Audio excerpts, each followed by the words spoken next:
అప్పుడు మాకు తెలిసింది అదే 8th 7th 8th ఆ టైంలో అదే తెలిసింది. ఓకే తర్వాత ఓకే ఆ రోజు మాట్లాడుతుంది ఇలా now I'm also doing R&D.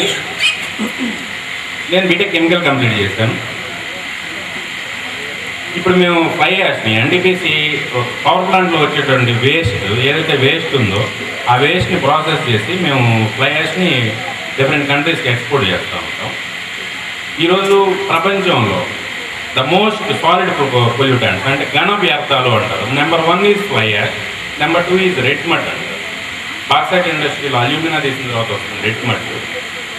ఈ రెండు మేజర్ కోట్ల టన్నులు. ఇవాళ మీరు వేసుకునే స్విచ్ ఒకసారి పవర్ ఆన్ చేశారంటే అక్కడ బొగ్గు కావుతుంది, కార్బన్ డైఆక్సైడ్ గాలిలోకి వెళ్తుంది, ఇక్కడ టెంపరేచర్ రైజ్ అవుతుంది. 1 ఎఫెక్ట్. రెండోది ఎక్కడ పవర్ ప్లాంట్ పెడుతున్నామన్నా కూడా అక్కడ చుట్టుపక్కల వాళ్ళు వచ్చేసి ధర్నాలు రాస్తారు, కొలు ల్యాండ్ ఇవ్వము. ఏంటంటే ఈ ఫ్లై యాష్ ఏదైతే ఈ ఫ్లై యాష్ ఉందో మోస్ట్ పొల్యూటెంట్, ఊళ్ళన్నీ నాశనం అయిపోతాయి. పెట్టొద్దు అని చెప్పి అలా శ్రీకాకుళంలోనో లేకపోతే మీ కోస్టల్లో ఎక్కడ పెడదామన్నా కూడా గొడవ. ఎందుకంటే ఈ ఫ్లై యాష్ అనే భయంతో ఆ ఫ్లై యాష్ని మేము ప్రాసెస్ చేసి దాన్ని చెప్పబోతున్నాం. ఖచ్చితంగా చెప్తామన్న కాన్ఫిడెన్స్ మాకుంది.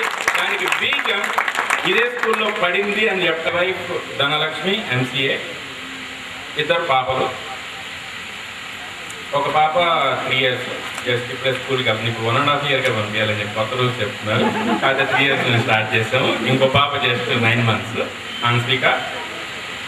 ఇంకో 6 months అయితే పంపించాల్సి వస్తుంది. ఎందుకంటే ఫస్ట్ పాపని చేర్పించేటప్పుడు తెలిసింది 1.5 yearకే చేర్పించాలండి. స్కూల్కి పంపించద్దు, శుభ్రంగా ఆడుకునేవాడిని కొన్ని రోజులు, కొంచెం మైండ్ మెచ్యూరిటీ రానివ్వండి. మేము జడ్పీ స్కూల్లో చదువుకున్నాం. We are very proud of. ఈ కార్పొరేట్ అంతా నా పేరు భారతి.